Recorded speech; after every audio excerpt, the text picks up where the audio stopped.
Hi guys, ನಮಸ್ತೆ. Tech news episode 1060ಗೆ ಎಲ್ಲರಿಗೂ ಕೂಡ ಸ್ವಾಗತ.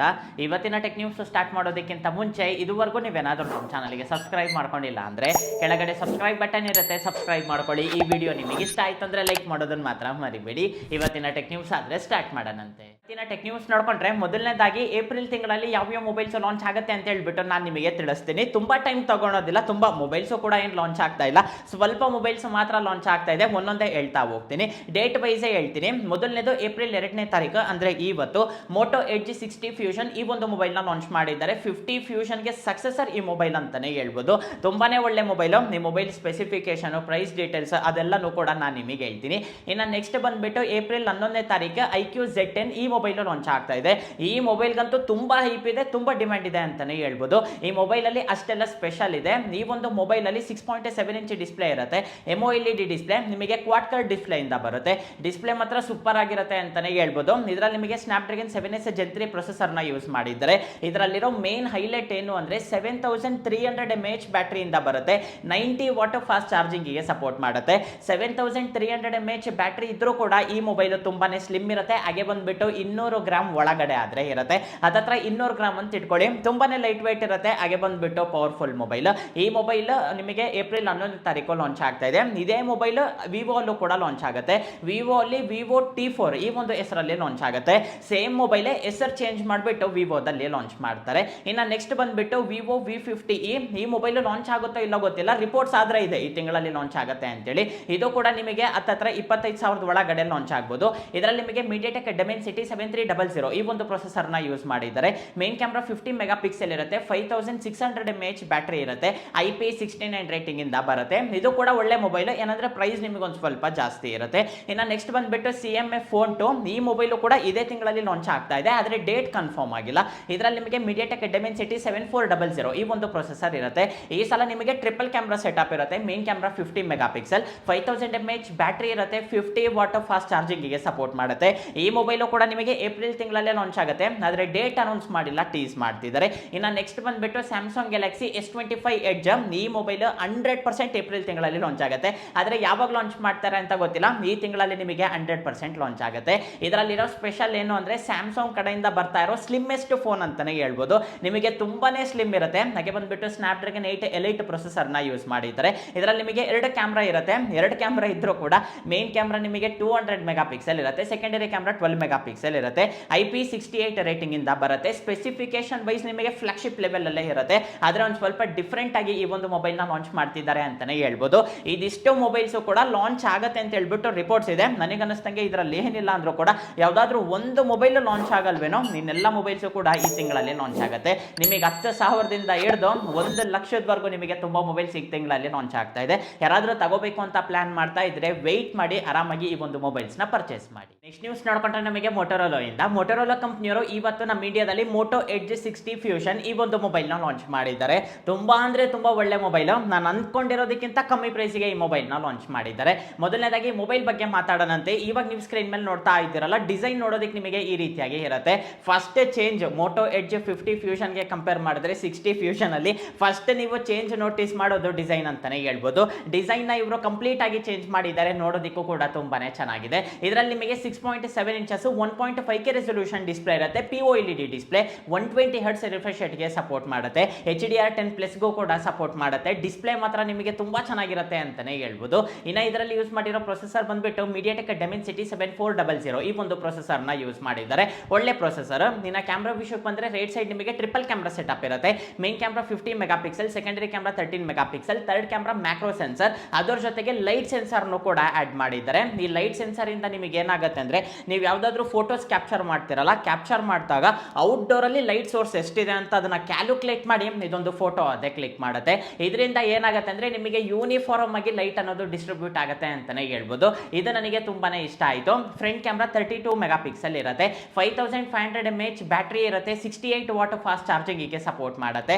IP69 ರೇಟಿಂಗ್ ಇಂದ ಬರುತ್ತೆ. ಇನ್ನು ಅಪ್ಡೇಟ್ಸ್ ವಿಷಯಕ್ಕೆ ಬಂದ್ರೆ 3 ವರ್ಷ OS ಅಪ್ಡೇಟ್ ಬರುತ್ತೆ. 4 ವರ್ಷ ನಿಮಗೆ ಸೆಕ್ಯೂರಿಟಿ ಅಪ್ಡೇಟ್ಸ್ ನ ಪ್ರೊವೈಡ್ ಮಾಡ್ತಿದ್ದಾರೆ.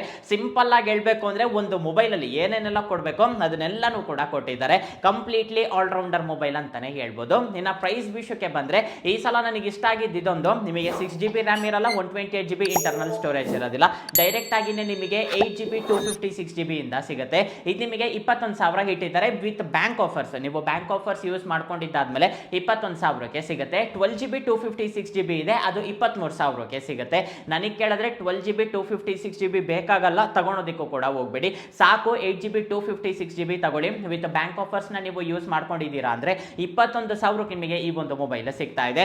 ನನಗೆ ಕೇಳಿದ್ರೆ ಆ ಪ್ರೈಸ್ ರೇಂಜ್ ಅಲ್ಲಿ this is one of the best mobile ಅಂತ ನಾನಾದ್ರೆ ಹೇಳ್ತೀನಿ. ನಿಜವಾಗ್ಲೂ ನನಗೆ ಎಕ್ಸ್ಪೆಕ್ಟೇಷನ್ಸ್ ಇತ್ತು ಒಳ್ಳೆ ಸ್ಪೆಸಿಫಿಕೇಶನ್ಸ್ ಇಂದ ಲಾಂಚ್ ಮಾಡ್ತಾರೆ. ಪ್ರೈಸ್ ವಿಷಯದಲ್ಲಿ ಒಂದು ಸ್ವಲ್ಪ ಕಮ್ಮಿ ಪ್ರೈಸಿಗೆ ಲಾಂಚ್ ಮಾಡಿದ್ರೆ ಚೆನ್ನಾಗಿರುತ್ತೆ ಅಂತ ಹೇಳ್ಬಿಟ್ಟು ನನಗೊಂದು ಹೋಪ್ ಆದ್ರೆ ಇತ್ತು. ಸೇಮ್ ಅದೇ ಪ್ರೈಸಿಗೆ ಈ ಒಂದು ಮೊಬೈಲ್ ನ ಲಾಂಚ್ ಮಾಡಿದ್ದಾರೆ. ಈ ಮೊಬೈಲ್ದು ಕೂಡ ಕಂಪ್ಲೀಟ್ ರಿವ್ಯೂ ಮಾಡಬೇಕು ಅಂತ ಪ್ಲಾನ್ ಮಾಡ್ತಾ ಇದ್ದೀನಿ. ಯಾರಾದ್ರೂ ತಗೋಬೇಕು ಅಂತ ಪ್ಲಾನ್ ಮಾಡ್ತಾ ಇದ್ರೆ ರಿವ್ಯೂ ವಿಡಿಯೋ ಬರುತ್ತೆ, ಅದು ನೋಡಿದಾದ್ಮೇಲೆ ಈ ಒಂದು ಮೊಬೈಲ್ ನ ಪರ್ಚೇಸ್ ಮಾಡಿ. ನೆಕ್ಸ್ಟ್ ನ್ಯೂಸ್ ನೋಡ್ಕೊಂಡ್ರೆ ನಮಗೆ ಮಲೇಷಿಯಾದಲ್ಲಿ ನಿನ್ನೆ ನಮಗೆ ಗ್ಯಾಸ್ ಪೈಪ್ ಲೈನ್ ಏನಿರುತ್ತಲ್ಲ ಅಲ್ಲಿ ಬೆಂಕಿ ಹಚ್ಕೊಂಡಿದೆ. ಇವಾಗ ನೀವು ಸ್ಕ್ರೀನ್ ಮೇಲೆ ನೋಡ್ತಾ ಇದ್ದೀರಲ್ಲ, ಒಂದು ವಾಲ್ಕೆನೋ ಎರಪ್ಟ್ ಆದ್ರೆ ಆ ಬೆಂಕಿ ಎಷ್ಟು ಹೈಟ್ ವರೆಗೂ ಬರುತ್ತೋ ಆ ಲೆವೆಲ್ ಅಲ್ಲಿ ಬೆಂಕಿ ಹಚ್ಕೊಂಡಿದೆ ಅಂತಾನೆ ಹೇಳ್ಬೋದು. ಅಲ್ಲಿ ಸುತ್ತಮುತ್ತ ಇರೋ ಎಷ್ಟೋ ಮನೆಗಳು ಕಂಪ್ಲೀಟ್ ಆಗಿ ಡೋರ್ಸ್ ಅನ್ನೋದು ಕೂಡ ಲಾಕ್ ಆಗಿದೆ ಅಂತ ಹೇಳ್ಬಿಟ್ಟು ಹೇಳ್ತಿದ್ದಾರೆ. ಇವಾಗ ಅಟ್ ಪ್ರೆಸೆಂಟ್ ತುಂಬಾ ಜನನ ಹಾಸ್ಪಿಟಲ್ಗಾದ್ರೆ ಸೇರಿಸಿದ್ದಾರೆ. ಜಸ್ಟ್ ಇಮ್ಯಾಜಿನ್ ಮಾಡ್ಕೊಳ್ಳಿ, ಏನೋ ಒಂದು ಸ್ವಲ್ಪ ಸಣ್ಣ ಮಿಸ್ಟೇಕ್ ಇಂದ ಈ ರೀತಿಯಾಗಿ ಬೆಂಕಿ ಹಚ್ಕೊಂಡಿದೆ. ಎಷ್ಟು ಹೈಟ್ ವರೆಗೂ ಬೆಂಕಿ ಬಂದಿದೆ ಅಂತ ಹೇಳ್ಬಿಟ್ಟು ನೀವೇ ಇಮ್ಯಾಜಿನ್ ಮಾಡ್ಕೊಳ್ಳಿ. ನಾರ್ಮಲ್ ಆಗಿ ಒಂದು 10 ಅಡಿ 20 ಅಡಿ ಬಂದ್ರೇನೆ ಅಲ್ಲಿರೋ ಬಿಸಿನ ನಾವು ತಡೆಯೋದಕ್ಕಾದ್ರೆ ಆಗೋದಿಲ್ಲ. ಅಂತದ್ರಲ್ಲಿ ಇದು ನೋಡ್ಬೋದು ಯಾವ ಲೆವೆಲ್ ವರೆಗೂ ಎರಪ್ಟ್ ಆಗಿದೆ ಅಂತೇಳಿ. ನೋಡಿದ್ರೇನೆ ಒಂದ್ ರೀತಿ ಶಾಕ್ ಆಗುತ್ತೆ ಅಂತಾನೆ ಹೇಳ್ಬೋದು. ಎಷ್ಟು ಜನಕ್ಕೆ ಗಾಯ ಆಗಿದೆ, ಎಷ್ಟು ಜನ ಸತ್ತೋಗಿದ್ದಾರೆ, ಇದ್ರ ಬಗ್ಗೆ ಯಾವುದೇ ರೀತಿ ಇನ್ಫಾರ್ಮೇಶನ್ ಅವರು ಪ್ರೊವೈಡ್ ಮಾಡಿಲ್ಲ. ಇವಾಗ ಅಟ್ ಪ್ರೆಸೆಂಟ್ ತುಂಬಾ ಜನ ನಾವು ಹಾಸ್ಪಿಟಲ್ ಅಲ್ಲಿ ಅಡ್ಮಿಟ್ ಮಾಡಿದೀವಿ ಅಂತ ಹೇಳ್ಬಿಟ್ಟು ಇವ್ರಾದ್ರೆ ಹೇಳ್ತಾ ಇದ್ದಾರೆ. ತುಂಬಾನೇ ಹುಷಾರಾಗಿರ್ಬೇಕು. ಈ ಗ್ಯಾಸ್ ಆಗಿರ್ಬೋದು, ಈ ಪೆಟ್ರೋಲ್ ಆಗಿರ್ಬೋದು, ಇದೆಲ್ಲನೂ ಕೂಡ ನಮಗೆ ತುಂಬಾನೇ ಡೇಂಜರ್. ನಾವು ಅನ್ಕೊಳೋದಿಲ್ಲ, ಕೆಲವೊಂದು ಸಲ ವೈಬ್ರೇಷನ್ ಇಂದನೂ ಕೂಡ ಬೆಂಕಿ ಹಚ್ಕೊಳ್ಳೋ ಚಾನ್ಸಸ್ ಆದ್ರೆ ಇರುತ್ತೆ. ಈ ಒಂದು ಇನ್ಸಿಡೆಂಟ್ ಮಲೇಷಿಯಾದಲ್ಲಿ ನಡೆದಿದೆ. ನೆಕ್ಸ್ಟ್ ನ್ಯೂಸ್ ನೋಡ್ಕೊಂಡ್ರೆ ನಮಗೆ ಟಿಂಡರ್ ಆ್ಯಪ್ ನಿಮ್ಗೆಲ್ಲರಿಗೂ ಕೂಡ ಗೊತ್ತಿರೋದೆ. ಇವಾಗ ಟಿಂಡರ್ ಅವರು ಒಂದು ಸ್ಟೆಪ್ ಮುಂದೆ ಬಂದಿದ್ದಾರೆ. ಟಿಂಡರ್ ಯು ಅಂತ ಹೇಳ್ಬಿಟ್ಟು ಒಂದು ಹೊಸ ಅಪ್ಲಿಕೇಶನ್ ನ ಲಾಂಚ್ ಮಾಡಿದ್ದಾರೆ. ಇದನ್ನ ಯಾರು ಯೂಸ್ ಮಾಡಬೇಕು ಅಂದ್ರೆ ಏಜ್ 18 to 24, 18ರಿಂದ 24 ಮಧ್ಯದಲ್ಲಿ ಯಾರು ಇರ್ತಾರೋ ಅವರು ಈ ಒಂದು ಅಪ್ಲಿಕೇಶನ್ ಯೂಸ್ ಮಾಡಬಹುದು ಅಂತ ಹೇಳ್ಬಿಟ್ಟು ಇವ್ರಾದ್ರೆ ಹೇಳ್ತಿದ್ದಾರೆ. ಇದರಿಂದ ಏನಾಗುತ್ತೆ ಅಂದ್ರೆ ನಿಮಗೆ ಎಕ್ಸ್ಟ್ರಾ ಇನ್ಫಾರ್ಮೇಶನ್ ಏನು ಕೂಡ ಸಿಗೋದಿಲ್ಲ. ನಿಮಗೆ ಹೊಸ ಫ್ರೆಂಡ್ಸ್ ಆದ್ರೆ ಸಿಗ್ತಾರೆ, ನಿಮ್ಮ ಏಜ್ ಗ್ರೂಪ್ ಅಲ್ಲಿರೋ ಫ್ರೆಂಡ್ಸ್ ನಿಮಗೆ ಸಿಗ್ತಾರೆ ಅಂತ ಹೇಳ್ಬಿಟ್ಟು ಇವ್ರಾದ್ರೆ ಹೇಳ್ತಿದ್ದಾರೆ. ಇದನ್ನೆಲ್ಲ ಏನಕ್ಕೆ ತಂದಿದ್ದಾರೋ ಗೊತ್ತಿಲ್ಲ. ಏನಂದ್ರೆ ನಾರ್ಮಲ್ ಟಿಂಡರ್ಗೆ ಕಂಪೇರ್ ಮಾಡಿದ್ರೆ ಇದೊಂದು ಸ್ವಲ್ಪ ಬೆಟರ್ ಆಗಿ ಬಂದ್ಬಿಟ್ಟು ಸೇಫ್ ಆಗಿರುತ್ತೆ ಅಂತ ಹೇಳ್ಬಿಟ್ಟು ಟಿಂಡರ್ ಅವರು ಹೇಳ್ತಿದ್ದಾರೆ. ನಿಮ್ಮಲ್ಲಿ ಯಾರಾದ್ರೂ ಟಿಂಡರ್ ಯೂಸ್ ಮಾಡ್ತಾ ಇದ್ರೆ ನನಗೊಂದ್ಸಲ ಕಾಮೆಂಟ್ ಸೆಷನ್ ಅಲ್ಲಿ ತಿಳಿಸಿ. ನೆಕ್ಸ್ಟ್ ನ್ಯೂಸ್ ನೋಡ್ಕೊಂಡ್ರೆ ನಾರ್ಮಲ್ ಆಗಿ ನಾವೆಲ್ಲರೂ ಕೂಡ ಪ್ಲಾಸ್ಟಿಕ್ ವಾಟರ್ ಬಾಟಲ್ಸ್ ಅಲ್ಲಿ ನೀರು ಕುಡಿತಾ ಇರ್ತೀವಿ. ಮನೇಲಿದ್ದಾಗ ಕುಡಿಯೋದಿಲ್ಲ, ಕೆಲವೊಬ್ರು ಮನೆಯಲ್ಲೂ ಕೂಡ ನೀರು ತುಂಬಿಸಿ ಇಟ್ಟಿರ್ತಾರೆ, ಅದರಲ್ಲೇ ನೀರು ಕುಡಿತಾ ಇರ್ತಾರೆ. ಇವಾಗ ಹೊರಗಡೆ ಹೋದಾಗೂ ಕೂಡ ತುಂಬಾ ಜನ ನೀರು ಕುಡಿತಾ ಇರ್ತಾರೆ. ನಿಮ್ಮೇಲಿಂದ ಒಂದ್ ಸ್ವಲ್ಪ ಹುಷಾರಾಗಿರಿ. ರೀಸೆಂಟ್ ಆಗಿ FSSAI food safety and standard authority of India ಇವ್ರು ಬಂದ್ಬಿಟ್ಟು ಅಫಿಷಿಯಲ್ ಆಗಿ ಈ ಒಂದು ವಾಟರ್ ಬಾಟಲ್ಸ್ ನ ಹೈ ರಿಸ್ಕ್ ಫುಡ್ ಕೆಟಗರಿಯಲ್ಲಿ ಲಿಸ್ಟ್ ಮಾಡಿದ್ದಾರೆ. ಇಮ್ಯಾಜಿನ್ ಮಾಡ್ಕೊಳ್ಳಿ, ಈ ಒಂದು ಲಿಸ್ಟ್ ಅಲ್ಲಿ ಈ ವಾಟರ್ ಬಾಟಲ್ಸ್ ನ ಹಾಕಿದ್ದಾರೆ ಅಂದ್ರೆ ಎಷ್ಟು ಮಟ್ಟಿಗೆ ಹಾರ್ಮ್ಫುಲ್ ಇದೆ ಅಂತೇಳಿ. ಇವರೇನ್ ಹೇಳ್ತಿದ್ದಾರೆ ಅಂದ್ರೆ ರೀಸೆಂಟ್ ಆಗಿ 2024ರಲ್ಲಿ ನ್ಯಾಷನಲ್ ಅಕಾಡೆಮಿ ಆಫ್ ಸೈನ್ಸ್ ಇವ್ರು ಬಂದ್ಬಿಟ್ಟು ಒಂದು ರಿಸರ್ಚ್ ಮಾಡಿದ್ದಾರೆ. ಈ ಒಂದು ವಾಟರ್ ಬಾಟಲ್ಸ್ ಮೇಲೆ ರಿಸರ್ಚ್ ಮಾಡಿದ್ದಾರೆ. ರಿಸರ್ಚ್ ಮಾಡಿದಾಗ ಗೊತ್ತಾಗಿರೋದೇನು ಅಂದ್ರೆ ಈ ಒಂದು ನೀರಲ್ಲಿ ನಮಗೆ ನ್ಯಾನೋ ಪಾರ್ಟಿಕಲ್ಸ್ ತುಂಬಾ ಇದೆ ಅಂತ ಹೇಳ್ಬಿಟ್ಟು ಇವರಾದ್ರೆ ಹೇಳ್ತಿದ್ದಾರೆ. ಈ ನ್ಯಾನೋ ಪಾರ್ಟಿಕಲ್ಸ್ ಏನಂದ್ರೆ ನಿಮಗೆ ಮೈಕ್ರೋ ಗೊತ್ತಲ್ಲ, ಮೈಕ್ರೋಕ್ಕಿಂತ ಸಣ್ಣದಾಗಿರುತ್ತೆ ಈ ನ್ಯಾನೋ. ಅದು ನಮ್ಮ ಕಣ್ಣಿಗೂ ಕೂಡ ಕಾಣಿಸೋದಿಲ್ಲ, ಮೈಕ್ರೋಸ್ಕೋಪ್ ಅಲ್ಲೂ ಕೂಡ ಕಾಣಿಸೋದಿಲ್ಲ. ಅಷ್ಟೊಂದು ನ್ಯಾನೋ ಪಾರ್ಟಿಕಲ್ಸ್ ಇವಾಗ ನೀರಲ್ಲಿ ಮಿಕ್ಸ್ ಆಗ್ತಿದೆ ಅಂತ ಹೇಳ್ಬಿಟ್ಟು ಇವರಾದ್ರೆ ಹೇಳ್ತಿದ್ದಾರೆ. ಹಾಗೆ ಬಂದ್ಬಿಟ್ಟು ಇವರೊಂದು ಸ್ಟೇಟ್ಮೆಂಟ್ ಕೂಡ ಕೊಟ್ಟಿದ್ದಾರೆ. 1 ಲೀಟರ್ ವಾಟರ್ ಬಾಟಲ್ ಅಲ್ಲಿ 2,40,000 ನ್ಯಾನೋ ಪಾರ್ಟಿಕಲ್ಸ್ ಇರುತ್ತೆ. ಇಮ್ಯಾಜಿನ್ ಮಾಡ್ಕೊಳ್ಳಿ, 2,40,000 ಅಂದ್ರೆ ಅದು ಸಾಮಾನ್ಯದ ಮಾತಲ್ಲ. ನಮಗೆ ಕಾಣಿಸೋದಿಲ್ಲ, ಘಟ ಅಂತ 1 ಲೀಟರ್ ಕೊಡೋದು ಬಿಡ್ತೀವಿ, ಆದ್ರೆ ನಮ್ಮ ಬಾಡಿಯಲ್ಲಿ ಆ ಒಂದು ಕೆಮಿಕಲ್ಸ್ ರಿಲೀಸ್ ಆಗುತ್ತೆ. ಅದರಲ್ಲಿ ಹತ್ತತ್ರ 90% ನ್ಯಾನೋ ಪಾರ್ಟಿಕಲ್ಸ್ ಇದೆ, 10% ಮೈಕ್ರೋ ಪ್ಲಾಸ್ಟಿಕ್ ಇದೆ ಅಂತ ಹೇಳ್ಬಿಟ್ಟು ಹೇಳ್ತಿದ್ದಾರೆ. ಇದೆಲ್ಲಾನು ಕೂಡ ನಮ್ಮ ಬಾಡಿಗೆ ತುಂಬಾ ಅಂದ್ರೆ ತುಂಬಾ ಡೇಂಜರ್ ಅಂತಾನೆ ಹೇಳ್ಬೋದು.